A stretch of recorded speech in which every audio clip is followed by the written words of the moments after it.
Welcome back, everyone. Welcome me back, because it's been a little bit. It's the new year. I've returned. Oh boy, and you notice the setup is different because the room is finally set up. The bar. At some point, I will show you it because the collection is down there and it takes up the entire thing. But I have some backlog. I have a few figures left from 2025 that I want to get through and give my thoughts on before I show you the full collection update and get into some newer stuff. And what better way to start with that? I got stabbed? No. What better way to start than with King Ghidorah from Hiya? 1991. Finally got this after waiting for Lord knows how long. Because the whole Hiya situation where the distributor fell apart and had to wait overseas and tariffs and wars and all this and that. So, finally got him. I've had him actually for a little while now. Just finally got around to doing a video. And let's talk about him. Because I have my thoughts. Starting off with the box, because that's where everything starts when it comes to toys, a box. And it is exactly what you expect. It tells you what you bought with pictures of what you bought. Words to warn you that you bought this and logos of the movie of the thing you bought. So, there's no confusion whatsoever. Even at the top, it lets you know. So, let's get into it. Here, he, she, all they is. And this figure, man, super posable, buttery smooth. Okay, I didn't heat this up at all. I was just kind of finagling it, warming it up myself the natural way. That sounds a little weird. You know what I mean. Warming up the joints, get them moving. And it's super posable and heavy. But I have to give some credit right here to this specific Ghidorah from Hiya. The wings come attached, and I believe so did the tail, if I remember correctly. Again, I had this for like a month already. But there was like no assembly required, which is a huge plus in my book, because the other Ghidorahs from the Monsterverse, oh my goodness, just one of the tails is not even on, I think, my gravity beam version, because it's just a pain in the ass and it hurts and I don't want to deal with it.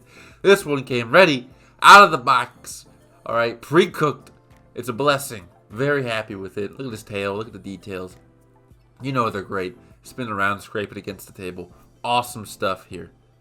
Let's do some scaling with Burning Godzilla. And you may be wondering why Burning Godzilla. Well, because when I was grabbing figures to do the scaling with, I completely thought I was working with a Monsterverse Ghidorah. So I thought, oh, what better scale with than Burning Godzilla? And it's like, wait a minute, this is not the same Ghidorah.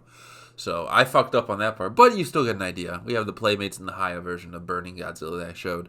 So you get a good idea of his scale. And obviously, he is big. All in all, this figure gets a thumbs up. It's awesome. I, again, really appreciate that it came assembled, because my little brain and weak arms cannot attach tails that have very pointy spikes on it. I'm looking at you, Gravity Beam version. And even if it didn't, this is still, again, a solid figure. Their articulation from Hiya is getting even better and better. And I'm sure it would be even better for me if I actually warmed up all the joints. I've heard some people say they like stick their figures in warm water. I don't know if I would do that.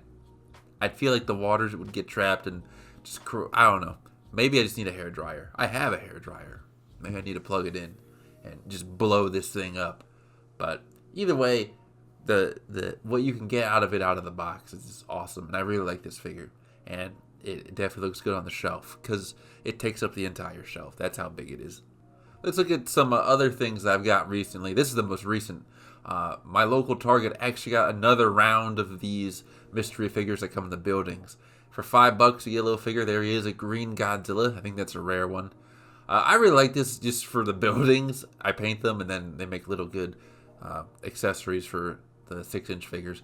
And then I got this. Again, I got this a while ago, but I figured I'd show it now. I got the Pop Funko Destroyah. I don't really care for the other two as much as I love Kiryu, but here's the green Godzilla again, closer look. But I figured I'd get the Destroyer. It looks pretty cool.